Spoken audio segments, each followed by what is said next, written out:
Hey, welcome to Mom. Oh, wait, no, that's not that show. Hey, welcome to the Trouble Planet podcast for the month of idiot. May. Holy hell, Kyle. Yeah, so Wow.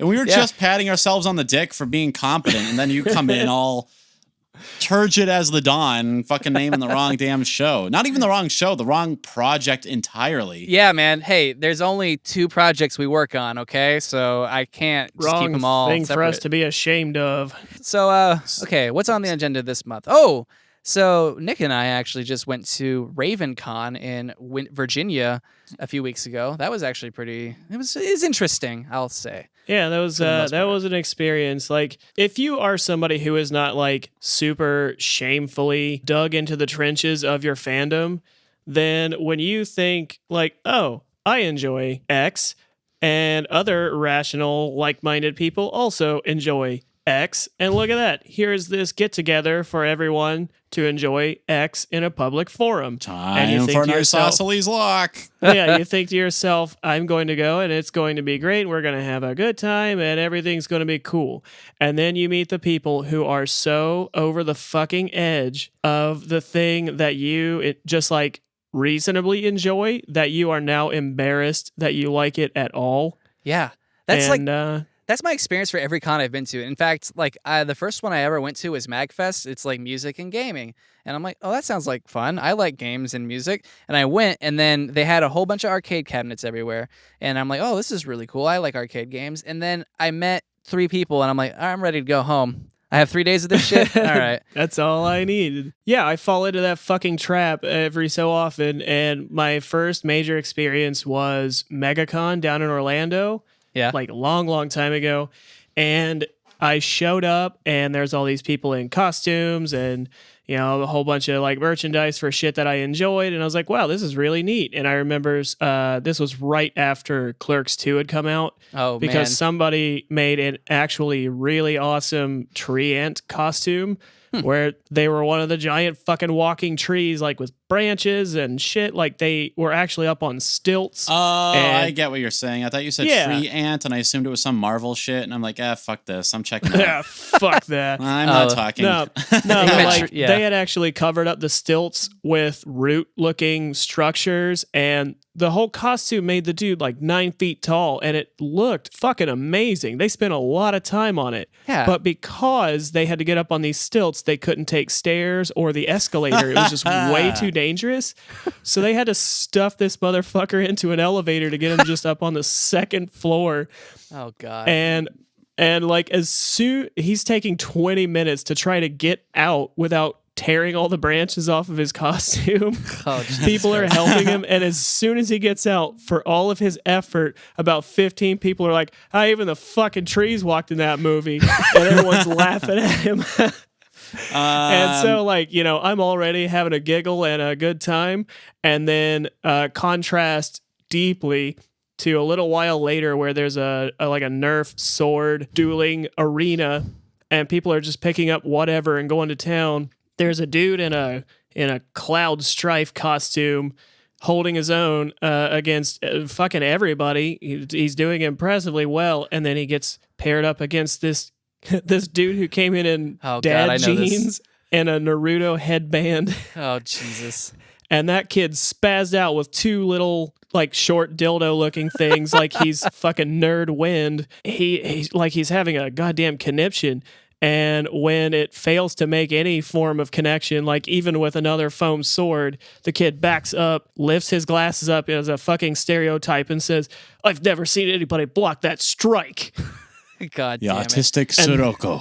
And that is what happens every fucking time I go to one of these. So I want to preface real quick that we went to RavenCon. We enjoyed it. It was a good time. We met up with some other guys. I didn't go because I'm actually banned from the state of Virginia.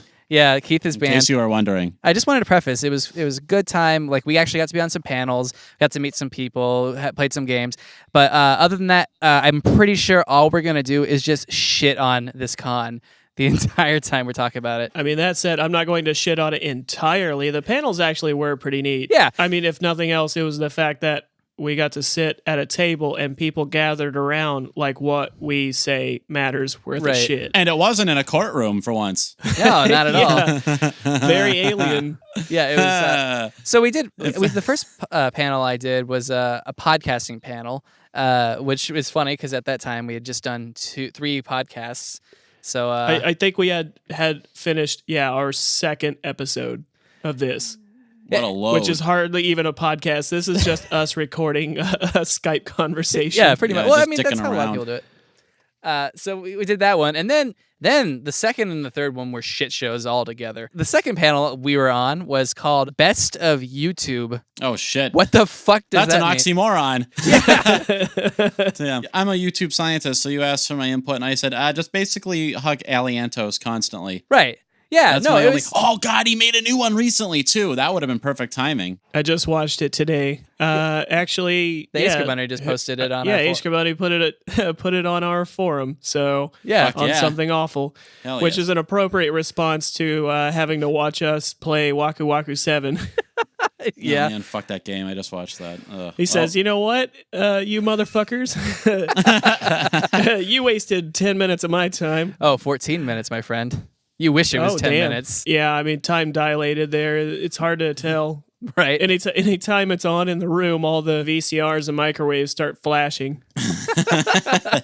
Actually, I just watched our own episode last night, and I woke up today, and no shit, all the power was off. I couldn't even make breakfast. I just got up and left. Yeah, missing time is a regular occurrence when we record that shit. So, like, I wake up in a field naked as the day I was forged, and a font of afterbirth. I like having a terrible dream that I'm stuck forever as Big the Cat. So yeah, we had to do the best of YouTube, which was the worst panel ever. There was me, Nick, Maybe that's and then the point.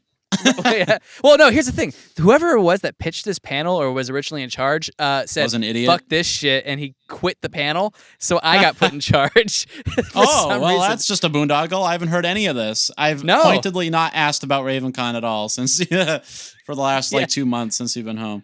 No, it's true. Well, so I got put in charge of this fucking shit show, so I'm like, Nick, you're not technically on the hook for doing anything. Do you want to be in this? And he's like, yeah, okay. And so we did the panel, and there was, I'm not even shitting you, 5 people in the room, and they were all there to see this guy that was with us, whose name was John Johnson. I'm not even joking. That's his real fucking name, John Johnson. And what's his pseudonym? No, it's his real name. And his claim to fame, he remade Plan 9 from whatever the fuck that movie's called, Plan 9. Yeah, Plan 9 from Outer Space. Just called it Plan 9, and he was bragging that it was in Walmarts across the country. Oh. Yeah. You know what? Yeah, and this is one of those sons of bitches who's like literally shows up in a Hawaiian t-shirt and a fedora with a feather in it. And like, he is the picture of shitty basement nerd. And I'm like, okay, fuck this guy. He's just like playing hot shot.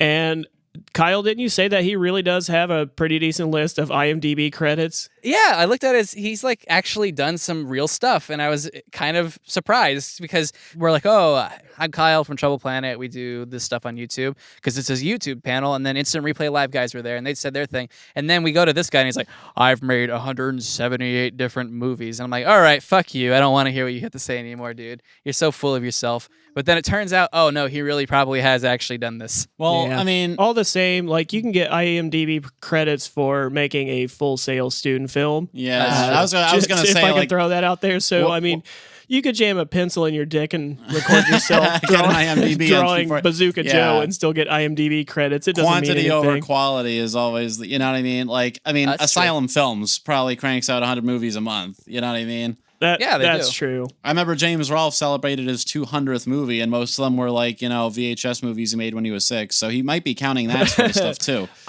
Speaking of which, James Rolfe was in his Plan 9 movie, and he was quick to tell everybody about that. It's like, oh yeah, well, you want to plug Rolfe, that shit. Great guy. James Rolfe's the closest thing to a celebrity that our kind would ever deal with. So yeah, you kind of do want to plug that shit. But he did have real celebrities in it too. He's like, yeah, there was actors from actual TV shows that people have watched. He had someone from Lost in his movie, and I'm like, what the fuck, dude? You look like a liar. Like, you look like somebody who like is on a playground. He looks like every kid when you're in elementary school, and they're like, yeah, my uncle works at Nintendo. That's who this guy looked like. So it's like, that's true. I'm conflicted because on the one hand, like, you know, I wanna say it's a good thing this is a podcast that all of 5 people on Earth will have access to, because we're probably burning down every bridge possible to ever get invited to another con. But at the same time, it's true and funny. But also, it's like you should have gotten in with this guy. This is a guy pulling Plan 9 DVDs in every Walmart across the country, and he's got James Rolfe on his speed dial. You should have got us in on that shit. I thought about it, but you should have polished his pole real quick. You know, right there under the booth table. Granted, I don't know what the hell James Rolfe's doing with most of his time nowadays, because he only does like 1 episode every 2 months. And true, he clearly doesn't put any effort into doing that either. Oh, well, he had that weird Keith Apicary guy on his Christmas special, and that kind of queered the deal. So I don't know if I want to be the deal queeler. Deal queerer? How do you pronounce that? Look it up on the wiki. Queel dealer? Look it up on the dictionary. I don't want to be another guy named Keith that fucks up a popular game-related thing. You know what I mean? That market's already saturated on that shit. There is that. Yeah, but also this guy seems like even if he could somehow sustain a full fucking living for you doing your shit, it would be a Half-Life. You would be it would be a Pyrrhic victory. Yeah, it would not be. It's basically like me at my day job, which is to say I am working and gaining money, but I am not alive. And plus, I am moving and processing, but I am not living. There's a inverse proportionate relationship between your income and your soul. Your soul's overall health. And believe me, motherfucker, it can go negative. I worked in Maryland, dude. You're preaching to the choir. Yeah, that's true. Why did they put the actually somewhat successful guy in charge of the panel? May I tactfully ask? I don't know. It was the entire, and everybody that was there was just to see him. They were all his friends, and like the dude didn't even have anything to say. It's like, so what's your favorite YouTube stuff? And he's like, well, I made Plan 9, and I'm like, well, thanks, buddy. Thanks for helping out. Yeah, was that the very next panel that we had to do like an hour later or so? You could hear that he was in the room next to us, loudly screening his shitty movie. Yeah, just screaming all the lines to each other. Like, we were obligated to do this other panel, even though everyone there in the audience was just like the other half of the group who helps make the podcast that was up at the table. So literally, we could have told each other, you know what? It's like 10 o'clock. Fuck this. Yeah. You could have told each other your dick sizes and shapes, and it wouldn't have made any difference. Wait, okay, screening the movie or screaming? I think is there a November or a mic in there? Either way, I want it to be screaming, but yeah. I think he was orally dictating the film to everybody through screams. Well, I mean, was the Plan 9 movie on YouTube? Because then it makes a little bit of sense. No, it's a retail film that you can go pay money for on accident. Oh. Hooray. Those are always good. Last time I did that, I ended up with Ghost Dad.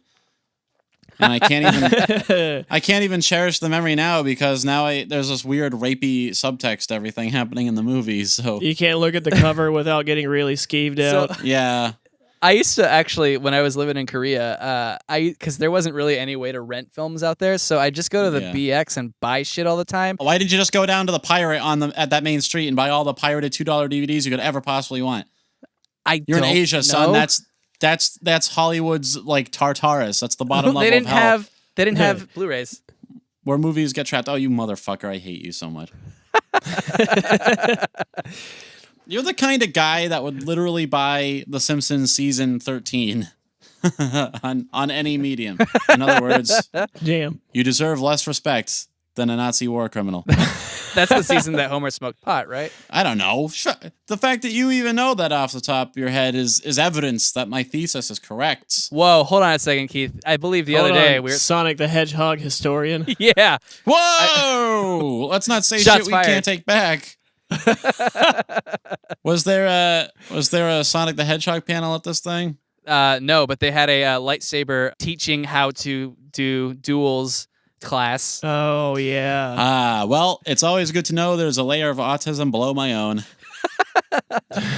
I'm doing all right. You know, I had the self-awareness to stop buying individual Magic the Gathering cards off of Amazon. I had the awareness to stop liking Sonic at some point, and I've only made 2 YouTube poops so far. So you know, maybe there's hope for me yet. As long as it's on the surface, you can always scrape it away. So